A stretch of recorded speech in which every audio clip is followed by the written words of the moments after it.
Hello everyone, आज अपन NCERT cover करेंगे EM waves की जल्दी से।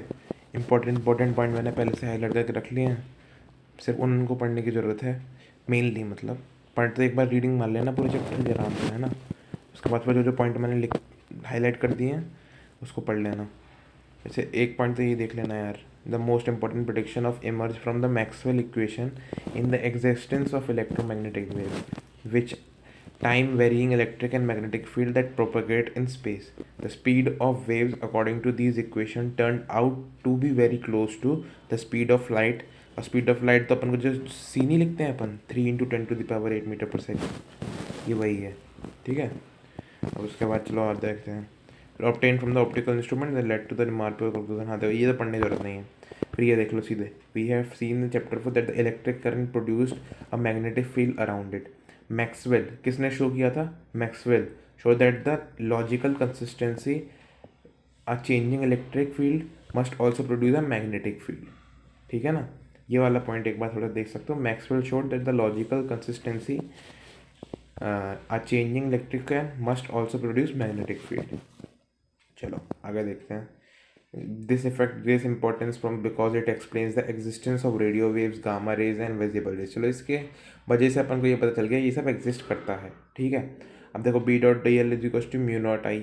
इससे कुछ याद आ रहा होगा ना, पढ़ लो पहले ऊपर। To see how a change electric field give rise to a magnetic field, let us consider the process of charging of a capacitor and apply Ampere's crucial law. Ampere's law याद है ना यार, B dot D L is equal to mu not I लिखते थे अपन जो पीछे हैं। तो to find magnetic field at a point outside the capacitor.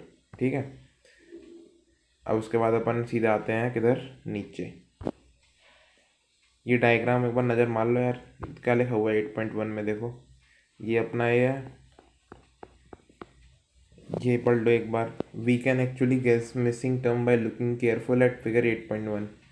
8.1 यही है 8.1 जो देखो लिखा है पूरा। ठीक है ना, इसको हटाते हैं एक बार। चलो फिर देखो, in their anything passing through the surface S between the plants of capacitor, yes of course.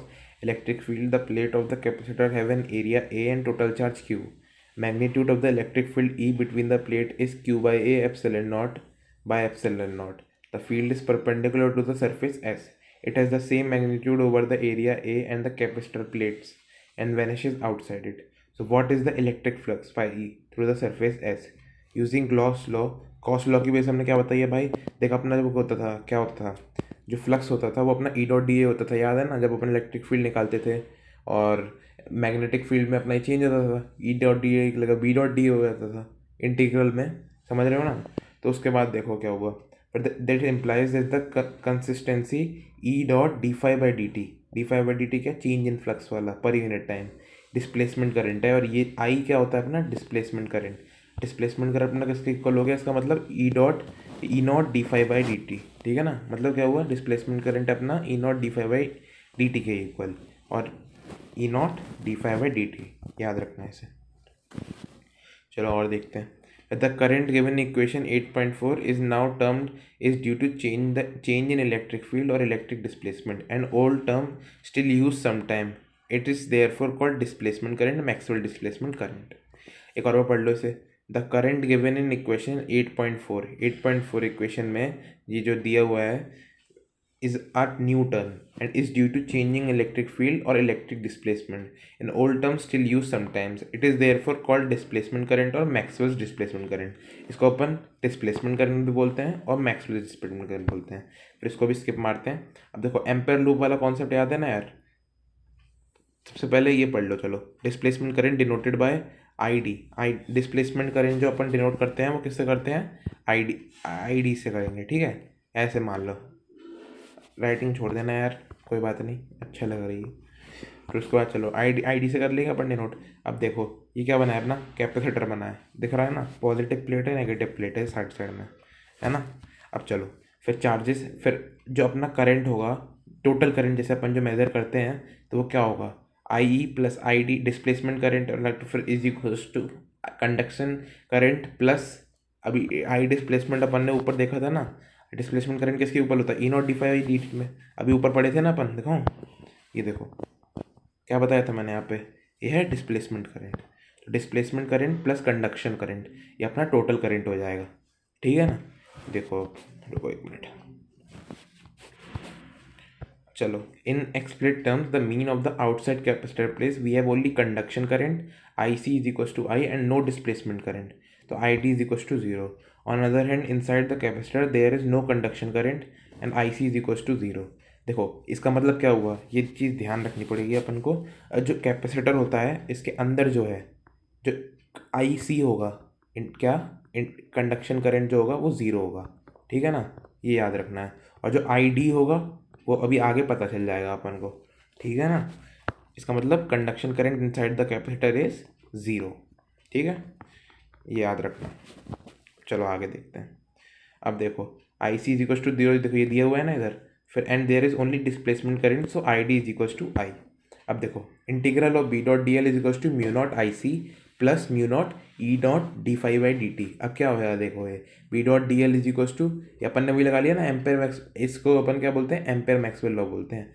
अब देखो उसको ध्यान रखना है, B dot D integral of B dot D L is equal to mu not I C plus mu not E not D phi by D T, ठीक है ना। अब देखो अगर, हाँ ये देखो ये जो मैं छोड़ दी एक चीज़, इन ओनली अगर सिर्फ डिस्प्लेसमेंट करंट बचा है तो करंट जो होगा वो अपना आई डी के इक्वल हो जाएगा। तो कॉमन सेंस भी है यार ये तो, है ना। रुको एक सेकेंड, अरे यार गड़बड़ हो गई, एक सेकेंड रुकना गाइस। अब चलो आगे देखते हैं, उसको छोड़ो अभी। फिर ये देखो ये सब तो ज़्यादा पढ़ने की जरूरत है नहीं, पढ़ना चाहो तो पढ़ लेना यार। चलो मैक्सवेल इक्वेशन, ये है सबसे इंपॉर्टेंट पॉइंट यार। इससे देखो डायरेक्ट क्वेश्चन न्यूमेरिकल बेस तो नहीं आएगा, लास्ट वाले को छोड़ के, ये तो मैंने ऊपर डिस्कस कर ही दिया, ठीक है। अब देखो मैक्सवेल इक्वेशन कौन कौन सी होती हैं, E dot integral of E dot D A is equal to Q by epsilon naught, सबसे पहला ये हो गया। फिर integral of E dot D A is equal to zero, Gauss law in magnetism, ये देखो इलेक्ट्रिसिटी में पढ़ा था अपन ने, ये अपने मैग्नेटिज्म में पढ़ा था। और integral of E dot D L is equal to minus D phi by D T, ये फराडे लॉ है, ठीक है ना। ये लॉ ये ध्यान रखना है यार, ऐसे भी आ चुका है कौन सा मैक्सवेल इक्वेशन है और कौन सी इसमें से मैक्सवेल इक्वेशन नहीं है। तो अपन ने क्या करेंगे, देखो एक सेकेंड ये हटाते हैं एक बार। अब देखो integral of E dot D is equal to Q by epsilon nought, integral equal to B dot D is equal to zero, integral of E dot D L is equal to minus D phi by D T, integral of E dot, फिर integral of B dot D L is equal to mu not I C plus mu not E not D phi by D T. अब देखो यार ये example तुम खुद कर लेना, ना हो तो मुझे बता देना, मैं करवा दूंगा। ये अच्छा एग्जाम्पल है, काफ़ी अच्छा एग्जाम्पल है और ये आया भी हुआ है, ठीक है ना। कौन सा एग्जाम्पल नंबर 8.1, ये है इम्पोर्टेंट। अब ई एम वेव्स में आते हैं, चलो। The frequency of yellow light is about 6 into 10⁻14 hertz. क्या याद रखना है अपन को, फ्रीक्वेंसी ऑफ जो ये होती है, फ्रीक्वेंसी ऑफ येलो लाइट जो होती है अपन की, वो होती है 6 इंटू 10⁻14 हर्ट्ज। तो कम से कम टाइम में कवर हो जाएगा अपना चैप्टर, ध्यान रखना, और कहीं इससे बाहर नहीं आएगा इस चैप्टर में, ध्यान रखना। while the frequency of we get even modern electronic circuit is hardly about 10⁻11 hertz। समझ आ रहा है, नहीं आया। Frequency of yellow light is about 6 into 10⁻14 hertz. Frequency of yellow light क्या होती है, 6 इंटू 10⁻14, 6 इंटू 10⁻14, रट लो इसे। येलो लाइट ट्रिक भी सोच सकते हैं यार इसकी कुछ, ऐसा भी मेरे दिमाग में ABCDE 5 10 अभी तो नहीं है, मैं बता दूंगा फिर अलग से। फिर while the frequency that we get even when the modern electronic circuit is hardly about 10⁻11 hertz. This is why the experiment demonstration of electromagnetic wave had to come in low frequency region, the radio wave region, as in the Hertz experiment। Hertz experiment कब हुआ था अपना 1887 में, याद रखना इसे। The frequency of light is about 6 into 10⁻14 hertz, yellow light। फिर while the frequency that, मैं इतनी बार बोल दूंगा भाई याद हो ही जाएगा, चिंता ना करो। while the frequency that we get even when with modern electronic circuit is hardly about 10⁻11 hertz. This is why the experiment demonstration of EM wave had to come in low frequency region as the Hertz experiment 1887. Hertz successful experiment test of Maxwell theory is created a sensation and sparked of the important work in the field। ठीक है ना। Hertz ने क्या किया, hertz का successful experiment taste की वजह से of Maxwell theory created a sensation and sparked of their important works in the field। इस पे आते हैं, पढ़ लेना नाम भाई इस भाई का, इतना उम्मीदों से देख रहा है हमें। चलो nature of E M waves. Electric and magnetic field in the electromagnetic wave are perpendicular to each other. चलो यार ये तो अपन को पता है ना, नहीं पता है? पता होगा ना। नेचर ऑफ इलेक्ट्रोमैग्नेटिक वेव क्या है? इलेक्ट्रिक एंड मैग्नेटिक फील्ड जो होती है वो एक दूसरे के क्या होगी, एकदम परपेंडिकुलर होगी। परपेंडिकुलर मतलब एक दूसरे के बीच में 90 डिग्री एंगल बना रही होगी, ठीक है ना, डायरेक्शन ऑफ प्रोपोगेशन के। अब देखो ये दो इक्वेशन भी होती है 8.7 8.8 जो दी हुई है ना, एक मिनट रुको, एक ये इसे पढ़ लो। एक्स डायरेक्शन में क्या होगी electric field? E naught sine k z minus omega t, और बी वाई क्या होगी? B naught sine k z minus omega t, ठीक है ना। और के अपना क्या होता है? 2 पाई/λ, याद कर लो इसे, के का 2 पाई/λ। और speed of propagation of the wave क्या होती है? ओमेगा/के। क्या होती है ये? स्पीड ऑफ प्रोपोगेशन, ठीक है ना। Speed of propagation of wave क्या होती है? ओमेगा/के। और डायग्राम कैसा होता है इसका, जो अपन ने अभी ऊपर देखा कि एक दूसरे के परपेंडिकुलर होती है ईएम वेव। जो कौन कौन सी? मैग्नेटिक और इलेक्ट्रोमैग्नेटिक वेव। देखो ये ऊपर जा रही है और ये एकदम इसके परपेंडिकुलर है। अभी कैसे होगा? मान लो एक बंदा खड़ा है और एक बंदा उसी के सामने एकदम पैर से पैर मिला के लेटा हुआ है, तो ये वेव भी उसी तरीके से चलती हैं, एक्स वाई एक्सिस में, ठीक है ना। अब चलो आगे चलें। सी इक्वल्स टू 1/√μ0 E0 दिया हुआ है, ये कैलकुलेशन में काम आएगा, ध्यान रखना। अब देखो उसके बाद क्या है? It is also seen from the Maxwell equation that the magnitude of electric and magnetic field in the electromagnetic wave are related to B0 E0/C। B0 किसके इक्वल होगा अपने? E0/C के, ये भी यूज़ आएगा। चलो और आगे चलो। But what if the material medium is actually there? We know that the light and electromagnetic wave does propagate through the glass. For example, we have seen earlier that the total electric and magnetic field inside the permeability mu. Permeability क्या बोला है? Mu. That describes the factor by which the total fields differ from the external field. They replace E0 and mu naught description to the electric and magnetic field. ठीक है? Result in the material medium of permittivity E. Material permeability U. Mu. Velocity of light become v is equals to 1/√μe।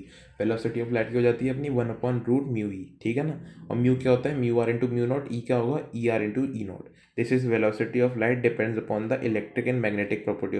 अब देखो ऐसे भी पूछ सकता है अपन से, किस पे डिपेंड करती है? किस पे? Electric and magnetic property of the medium पे डिपेंड कर रही है, ठीक है ना। और 1/c सेकेंड्स। अब इसकी देख वैल्यू भी दी हुई है यहाँ पे बीच में, ध्यान मत नहीं दिया होगा मुझे पता है। अब देखो ये, ठीक है ना। Hertz not only showed the existence of EM waves but also demonstrated that the waves which had wavelength 10 million times that the light waves could be diffracted, refracted and polarized. क्या बोला है? Hertz not only showed the existence of EM wave but also demonstrated that the wave which had wavelength 10 million times that the light waves. उसने ये भी बताया जो wave है उसकी वेवलेंथ जो है वो 10 million times the light wave है। किसकी? इलेक्ट्रोमैग्नेटिक वेव की, ठीक है ना। And could be diffracted, refracted and polarised. Thus the conclusively establish the wave nature of radiation। एक ये भी mu equals to B lambda पढ़ लेना भाई। इससे क्या है? That found that the wave travelled with same speed as the speed of light, ठीक है ना। चलो जल्दी कवर करते हैं, तुम्हारा भी टाइम बचेगा। अब देखो, with electric field E is energy density is equals to E0 E²/2। और फिर with magnetic field B, magnetic field energy density is equal to B²/2। इसी तरीके से होता था ना, B²/2 म्यू नॉट। अब देखो इसके बाद है, since it carries momentum and electromagnetic wave also exert pressure called radiation pressure. ये अपन ने कहाँ कर लिया है? Dual nature of light video है ना जो मॉडर्न फिजिक्स का, उसमें हो गया है ये। Since it carries various momentum and electric wave exerts since called क्या है अपना? Radiation pressure. देखो ये एग्जाम्पल है यार इंपॉर्टेंट, बोलो तो करा दूँ, एक मिनट रुकना। कितना बचा है ये? ज़्यादा नहीं है। चलिए एग्जांपल देख लें क्या? चलो देखते हैं। Plane of electromagnetic wave of frequency 25 megahertz travels in free space along X direction at a particular point in space and time is equals to, दी हुई है इलेक्ट्रिक फील्ड दी हुई है, बी एट दैट पॉइंट पूछ रहा है। तो B क्या होता है? E/c। अभी देखे थे अपन पीछे, देख सब दिया हुआ है, अपन को निकाल लोगे ना। To find the direction, we note that E is along y direction and the wave propagation along x direction. Therefore, B should be in the direction perpendicular to the xy axis using vector algebra E cross B. E cross B समझ रहे हो ना यार, जो अपन rule से निकालते थे पीछे, वो गोला बना के लिख लेते हैं, ठीक है ना। x direction since plus j cross plus k is equals to i, ठीक है ना। वो गोला बना के देख लेना यार, i j के ना। उससे आ जाएगा ये। अब मैग्नेटिक फील्ड ये वाला कर लोगे, जो इक्वेशन नहीं बताई थी मैंने ऊपर, याद है नहीं? वो B naught is B y B naught वाली, देखो यार तुम याद ही नहीं रहता तुम लोग कुछ, ये वाली, इससे हो जाएगा वो क्वेश्चन, ठीक है? ध्यान दो यार थोड़ा। E nought is equal to B nought C, right the expression for electric field अगर उसने पूछा है तो E nought is equal to B nought C. ठीक है चलो आ गया सर, समझ में आ गया, चलो अच्छी बात है। उसके बाद ई नॉट इज तो है ना, फिर the electric field component in the perpendicular to the direction of propagation and direction of magnetic field, therefore electric field component along z axis the obtains. ये दो क्वेश्चन कर लोगे ना यार, इंपॉर्टेंट है, ध्यान रखना।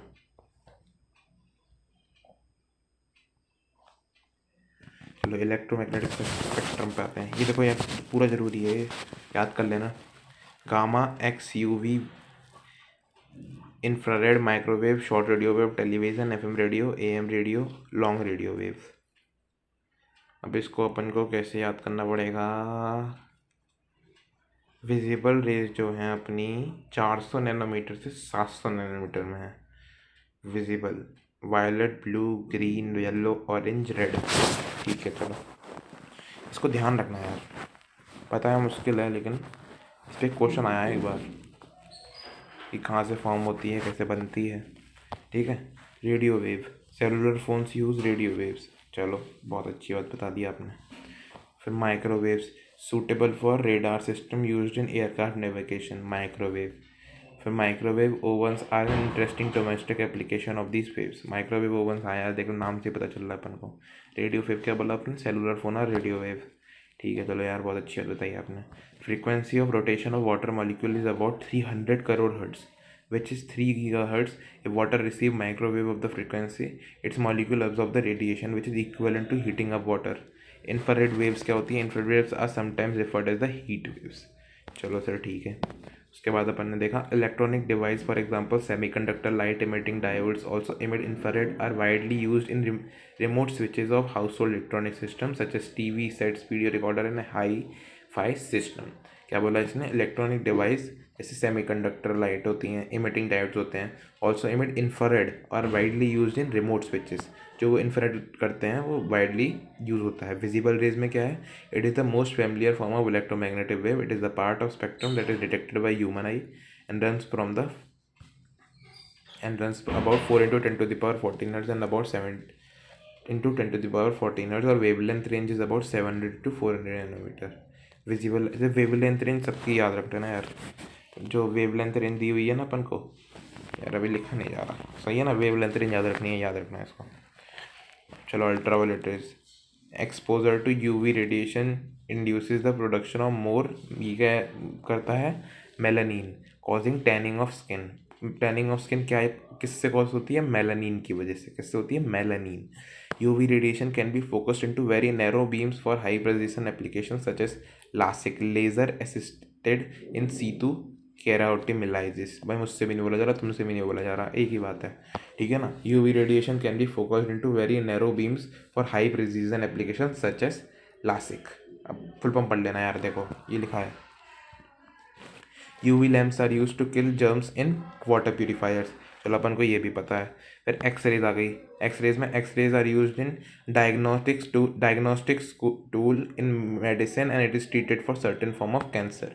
क्या एक्सरे जो है सर्टेन फॉर्म ऑफ कैंसर के लिए कौन सी रे यूज हो रही है? तो अपनी एक्सरे यूज हो रही है। अब gamma rays, these are use in medicine to destroy the cancer cells. Gamma rays जो है कैंसर सेल को डिस्ट्रॉय करने के लिए काम आ रही है, ठीक है ना? गामा कैंसर, गामा कैंसर याद कर लो यार। अब चलो ये सबसे इंपॉर्टेंट टेबल भाई, मेंस में क्वेश्चन डायरेक्ट। रेडियो वेव्स, इसकी वेवलेंथ रेंज जो होगी 0.1 से ज़्यादा एक कम होगी, अरे भाई सॉरी, रेडियो वेव जो होती है तो इसकी जो 0.1 लेस देन 0.1 होती है, 0.1 से लेस होगी जो वेवलेंथ होगी। अब माइक्रोवेव की जो वेवलेंथ होगी 0.1 एम से 1 mm होगी। इंफ्रारेड की जो होगी 1 mm टू 700 नैनोमीटर होगी। लाइट की 700 नैनोमीटर टू 400 नैनोमीटर होगी। अल्ट्रावायलेट की 400 नैनोमीटर टू 1 नैनोमीटर होगी। एक्सरेज की 1 nanometre to 10 to the power -3 nanometre होगी। गामा रेज की less than 10 to the power -3 nanometre होगी। और सबका प्रोडक्शन भी देख लेना, ये बोर्ड्स के लिए भी इंपॉर्टेंट है और इसके लिए भी। Rapid acceleration and de acceleration of electron in area से अपन की रेडियो वेव बनती है। क्लिस्टन वल्व और मैग्नेट्रॉन वल्व से माइक्रोवेव बनती है। Vibration of atom and molecule से इंफ्रारेड बनती है। Electrons in atomic emit light waves with they move from one energy level to the lower energy level, जिससे लाइट बनती है। Inner shell electron and atom moving from energy level to the lower level, इससे ultraviolet ray बनती है। X-ray tubes और inertial electron से X rays बनती है। Radio wave active decay of the nucleus से गामा रेज बनती है। और detection, receivers areas, point contact diodes, thermal पॉलिसिस एंड बायोलुमिनल infrared photographic flame, eye photocells, photocell photographic flame, photographic flame and so. ठीक है ना भाई? वीडियो अच्छा लगा हो तो लाइक करना, सब्सक्राइब करना, और चैप्टर्स की वीडियो चाहिए हो तो बता देना कमेंट करके, नहीं तो कोई बात नहीं, फिर इतनी ही काफ़ी है। चलो, थैंक यू।